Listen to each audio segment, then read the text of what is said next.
Assalamualaikum warahmatullahi wabarakatuh. Kami dari kelompok 5 akan mempresentasikan tentang studi kelayakan bisnis pada usaha keripik. Eh, Selanjutnya, sebelum masuk ke materi, izinkan saya memperkenalkan anggota kelompok saya. Yang pertama ada Aksama Bilah, yang kedua ada Bambang Wijaya Kusuma, yang ketiga ada Lutfi Nurfadilah, yang keempat ada Tasya Albani. Baiklah, tanpa berlama-lama, kita akan masuk ke pemaparan materi yang pertama, yaitu latar belakang pada usaha keripik. Keripik, keripik pangsit, merupakan suatu olahan yang terbuat dari tepung terigu sebagai bahan utamanya. Cemilan ini banyak digemari oleh masyarakat pada umumnya seperti yang sudah banyak dipasarkan, contohnya yaitu keripik singkong, keripik pisang, keripik ubi, dan sejenis lainnya.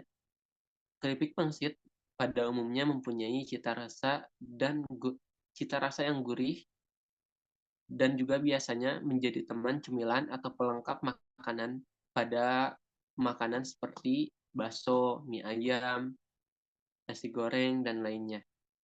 Seiring berkembangnya zaman dan bertambahnya pesaing, kami melakukan kreativitas inovasi.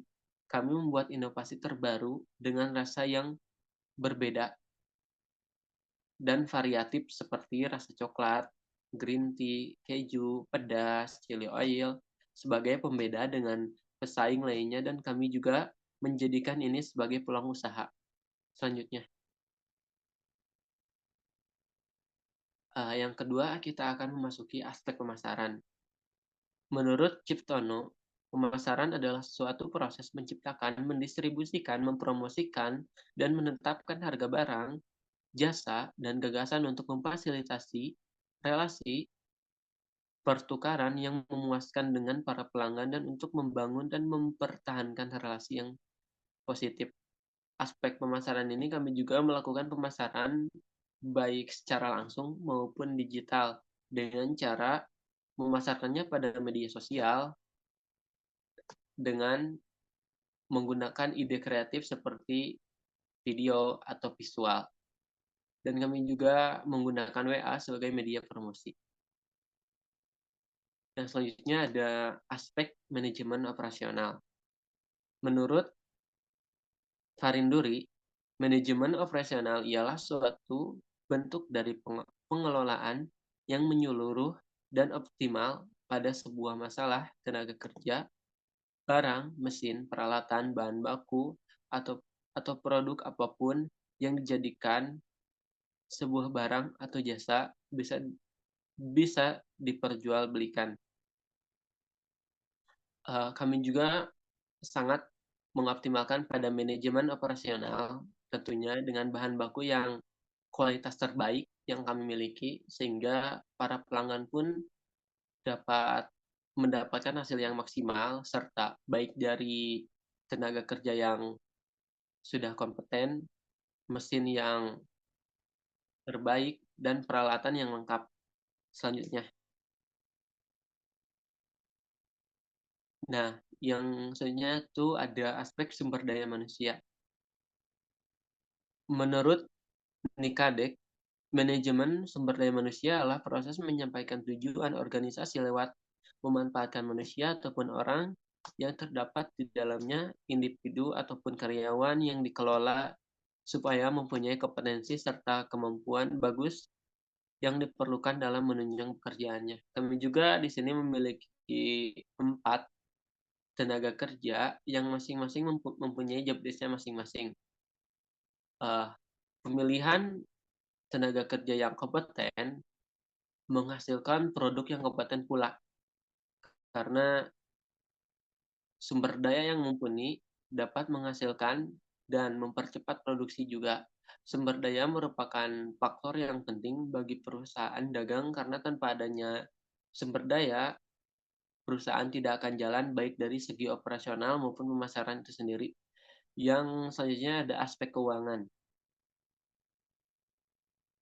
Menurut Kamir dan Ja'far, aspek keuangan merupakan aspek yang digunakan untuk menilai keuangan perusahaan secara keseluruhan. Aspek ini pentingnya aspek ini sama pentingnya dengan aspek lainnya bahkan secara keseluruhan. Kami juga memiliki beberapa sumber daya yang mumpuni di bidang aspek keuangan sehingga terciptanya kesehatan finansial perusahaan itu sendiri. Selanjutnya,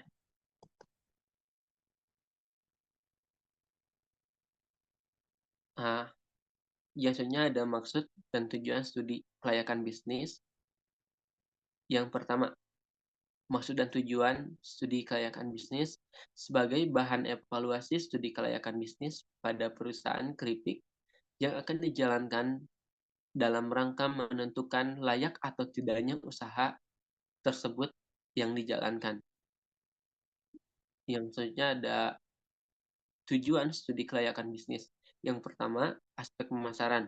Bertujuan untuk mengetahui luas luas pasar dan pangsa pasar perusahaan untuk memperluas perusahaannya.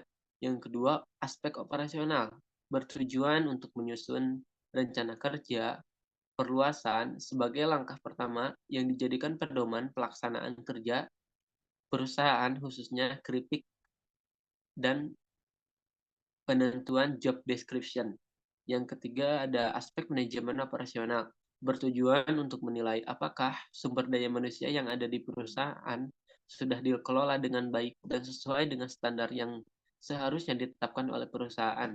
Yang terakhir, aspek keuangan, bertujuan untuk mengetahui kondisi perusahaan dalam upaya ekspansi modal kerja, pengadaan aktiva tetap, dan pembiayaan perusahaan.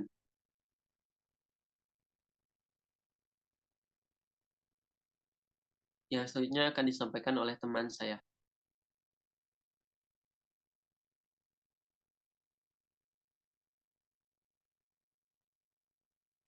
Nah, untuk yang selanjutnya itu ada kegunaan studi kelayakan bisnis. Yang pertama itu bagi penulis, dapat menjadi gambaran untuk membuka usaha serupa. Kedua, menambah ilmu dan wawasan saat melakukan penelitian. Ketiga, dapat memberikan solusi dan wawasan informasi bagi pelaku usaha yang diteliti maupun orang yang membaca penelitian kami. Kedua itu, ada bagi pihak lain. Yang pertama, dapat menjadi acuan untuk riset data yang telah digunakan penelitian bagi pelaku usaha. Yang kedua, sebagai bahan evaluasi untuk berkembangnya suatu usaha. Dan yang terakhir, sebagai bahan data untuk membuat strategi usaha baru. Untuk yang selanjutnya, untuk yang selanjutnya ada pengumpulan data. Yang pertama ada aspek pemasaran. Analisis pemasaran dilakukan untuk mendapatkan suatu informasi dari konsumen atau pasar dengan rencana bisnis yang sudah kita lakukan sebelumnya. Maka suatu respon konsumen dapat dijadikan sebagai riset data kita. Yang kedua, perbandingan kapasitas produksi. Kapasitas produksi merupakan suatu perkiraan besarnya persentase dari suatu barang atau jasa yang dihasilkan atau diproduksi, dengan melihat perbandingan kapasitas produksi yang dihasilkan dengan kapasitas produksi pesaing. Dan di sini ada gambar logo dari benchmark kita. Untuk yang selanjutnya, komponen strategi pemasaran. Yang pertama itu ada segmentasi. Segmentasi menurut tokoh Effendi, segmentasi adalah proses memecah pasar menjadi kelompok pelanggan yang berbeda tergantung pada kebutuhan, karakteristik, atau perilaku berbeda yang membutuhkan barang atau strategi pemasaran yang berbeda. Mengenai segmentasi pasar yaitu proses menemukan pelanggan dengan mengidentifikasi selera dan kebutuhan yang sama dan memenuhi permintaan konsumen melalui penjualan barang. Yang kedua, ada targeting. Menurut Effendi, targeting adalah proses menganalisis keinginan setiap segmen pasar dan memilih suatu atau lebih segmen untuk dimasuki. Targeting secara tradisional didefinisikan sebagai proses pemilihan target pasar yang tepat untuk produk dan layanan perusahaan, single segment construction. Artinya, perusahaan memilih satu target pasar disertai dengan sejumlah pertimbangan. Misalnya, keterbatasan dana dimiliki perusahaan, peluang pada segmen yang bersangkutan masih besar, dan sebagainya. Yang selanjutnya adalah positioning. Positioning adalah upaya untuk memposisikan produk di benak pelanggan atau konsumen agar menempati kedudukan yang jelas, diinginkan, dan berbeda dibandingkan dengan kompetitor. Saat ini, konsep positioning telah berubah dari strategi menempati pikiran konsumen dengan produk perusahaan menjadi strategi membimbing kepercayaan merek perusahaan. Yang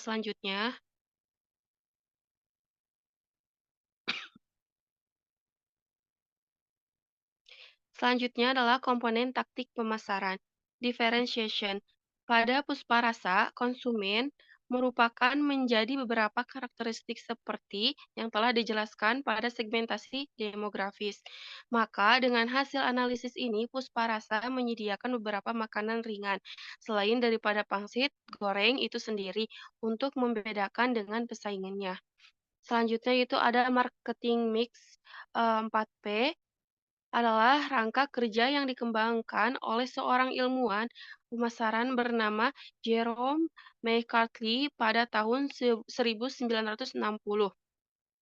Konsep ini membantu perusahaan merancang strategi pemasaran mereka dengan mempertimbangkan 4 elemen utama yang berperan dalam kesuksesan pemasaran produk atau layanan marketing mix 4P, produk, price, place, dan promotion, berperan penting dalam mencapai status top of mind. Produk di benak konsumen top of mind adalah ketika produk atau merek menjadi yang pertama dipikirkan oleh konsumen ketika mereka membutuhkan produk atau layanan tertentu. Selanjutnya yaitu ada brand merek. Suatu brand yang telah ternama di pasaran biasanya justru menggunakan nama brand itu sendiri sebagai value proposition. Keberadaan komponen yang satu ini biasanya juga akan dikaitkan dengan manfaat yang dapat diterima oleh pelanggan secara tidak langsung, misalnya untuk meningkatkan strata sosial dan gengsi. Pusparasa merupakan nama brand yang dipunyai perusahaan. Dalam artian ini, Pusparasa sudah memiliki nama atau cukup dikenal oleh masyarakat yang dapat menunjang suatu kegiatan bisnis perusahaannya.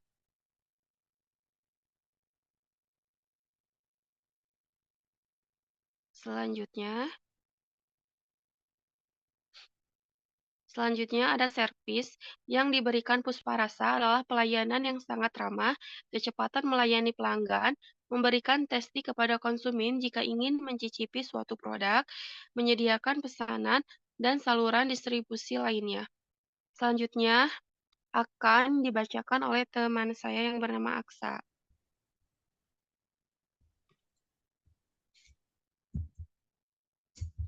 Selanjutnya ada deskripsi produk. Pusparasa berfokus pada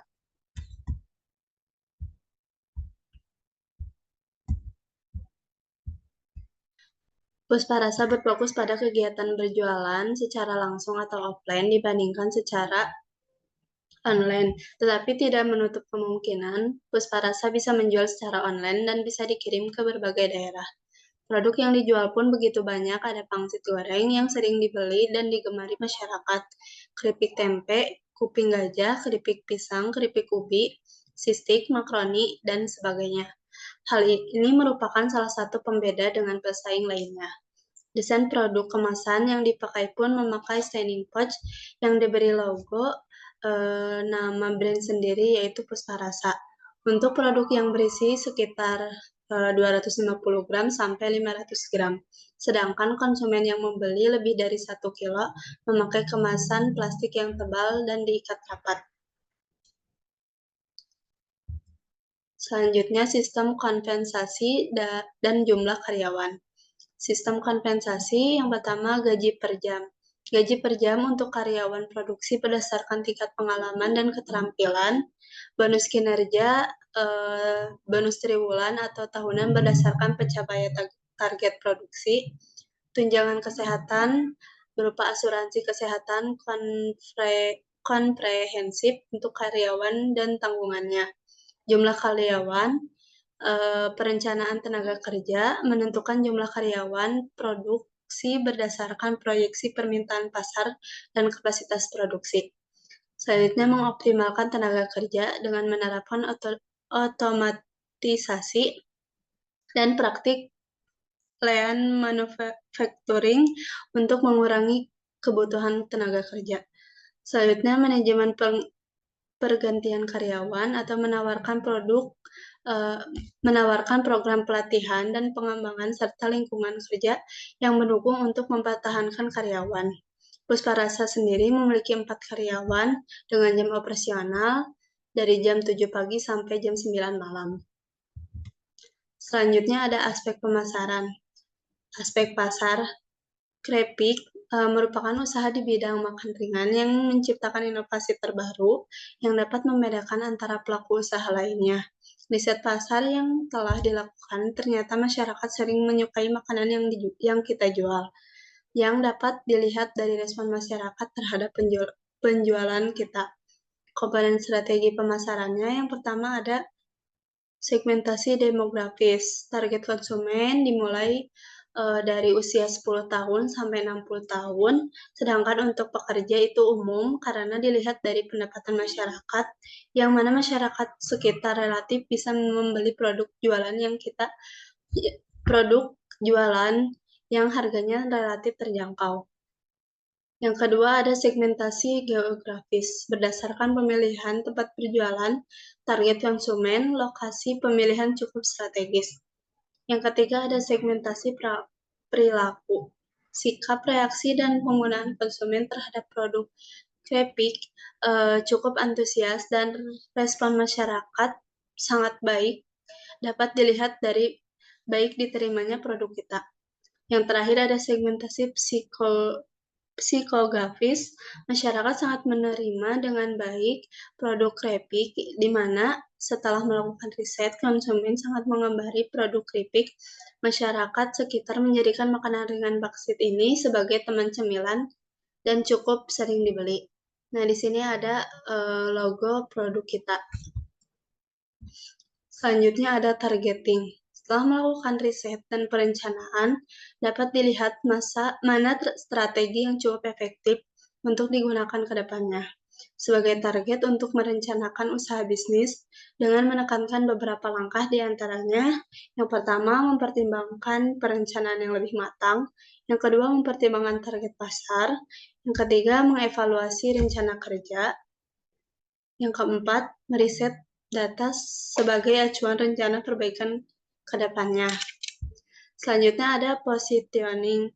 Strategi positioning adalah sebuah strategi yang berupa menciptakan diferensi yang unik dan dari benak konsumen, dengan salah satunya memberi nama brand yang unik, yaitu Krepik, yang mudah diingat oleh konsumen. Selain itu, pelayanan yang ramah dapat membekas di hati konsumen dan memungkinkan konsumen balik lagi untuk membeli.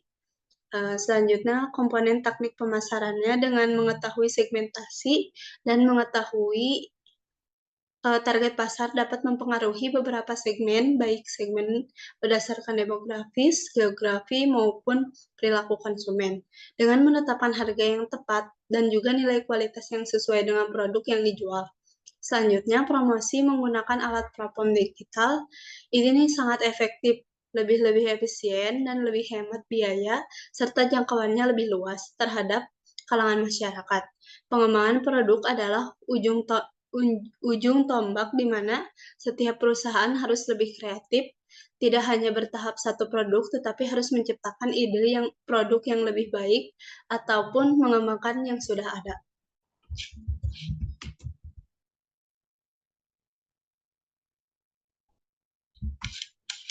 Selanjutnya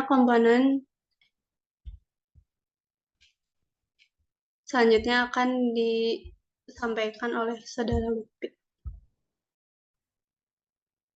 Selanjutnya ada komponen value. Citra merek atau produk merupakan hal yang utama ketika ingin membuat suatu barang jual baik makanan, jasa apapun itu, karena merek yang baik atau kualitas merek yang bagus sangat menentukan harga jual.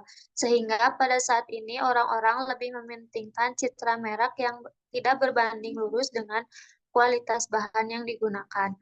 Tentunya merek dan kualitas harus berbanding lurus sehingga konsumen dapat mendapatkan kedua-duanya.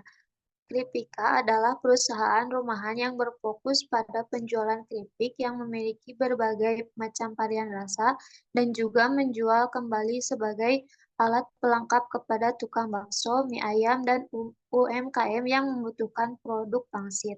Kami juga menjual dengan berbagai varian rasa yang lebih banyak karena agar semua orang dapat menikmati baik kalangan muda dan orang tua yang tidak hanya harga original yang monoton.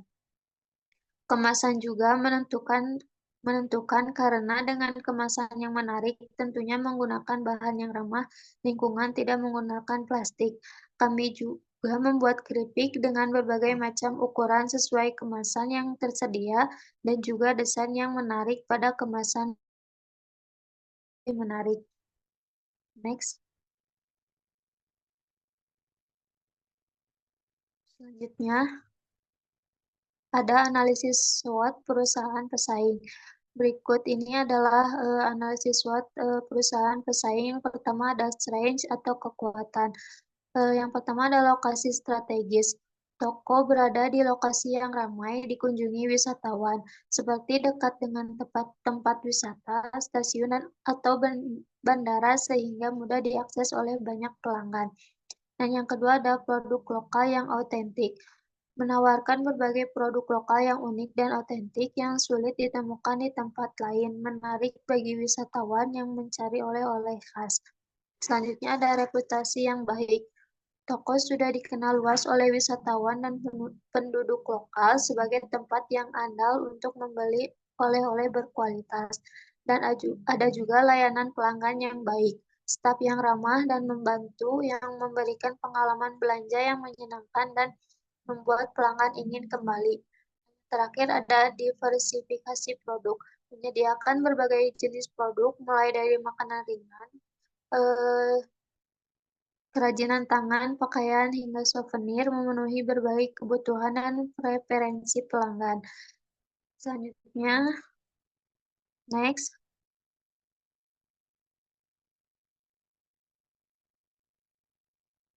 Selanjutnya ada weakness atau kelemahan. Yang pertama ada ketergantungan pada musim wisata. Penjualan sangat dipengaruhi oleh musim wisata dengan penurunan yang signifikan pada saat low season.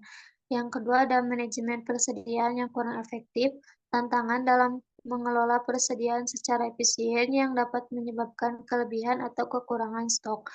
Dan ada juga kurangnya inovasi produk, kurangnya pembaruan atau penambahan produk yang inovatif yang bisa membuat toko kurang menarik bagi pelanggan tetap.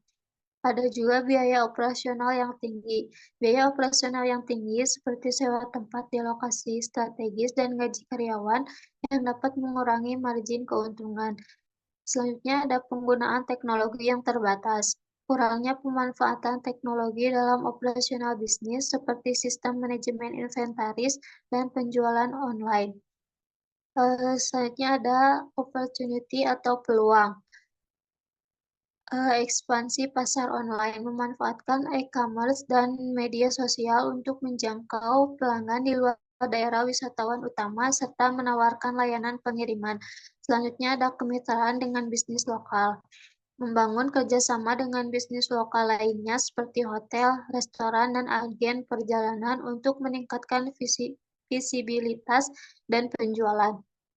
Ada juga pengembangan produk baru, menambah produk baru yang sesuai dengan tren pasar dan permintaan konsumen seperti produk ramah lingkungan atau oleh-oleh modern.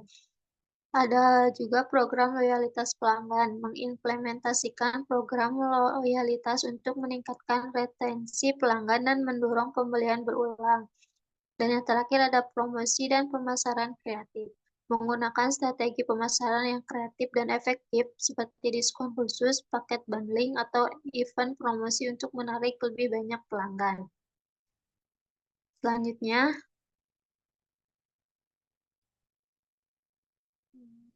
next.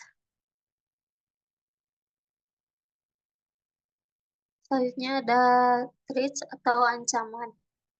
Yang pertama, pesaing yang ketat. Banyaknya toko oleh-oleh lain di sekitar yang menawarkan produk serupa dengan harga yang lebih kompetitif.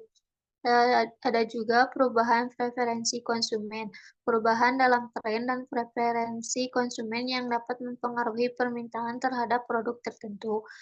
Ada juga krisis ekonomi. Kondisi ekonomi yang tidak stabil dapat mengurangi daya beli konsumen dan mempengaruhi penjualan. Selanjutnya ada regulasi pemerintah, perubahan peraturan terkait perdagangan, kesehatan, dan keselamatan yang dapat meningkatkan biaya operasional atau mengharuskan penyesuaian bisnis. Dan yang terakhir ada pandemi atau bencana alam. Risiko gangguan operasional yang disebabkan oleh pandemi atau bencana alam yang dapat mengurangi jumlah wisatawan dan pelanggan lokal. Nah, dengan memahami analisis SWOT ini dapat merencanakan strategi yang lebih baik untuk memaksimalkan kekuatan, memperbaiki kelemahan, memanfaatkan peluang, dan mengurangi dampak ancaman. Next. Nah, selanjutnya akan dilanjutkan oleh moderator. Terima kasih kepada teman-teman yang telah memaparkan materi. Sebelumnya, ini adalah foto kami dan produk kami. Mungkin sekian yang dapat kelompok kami sampaikan. Semoga apa-apa yang kami paparkan dalam materi ini dapat menjadi manfaat untuk teman-teman serta Bapak dosen. Mohon maaf bila ada salah-salah kata. Sekian dari kami. Terima kasih. Sebelumnya, Assalamualaikum warahmatullahi wabarakatuh.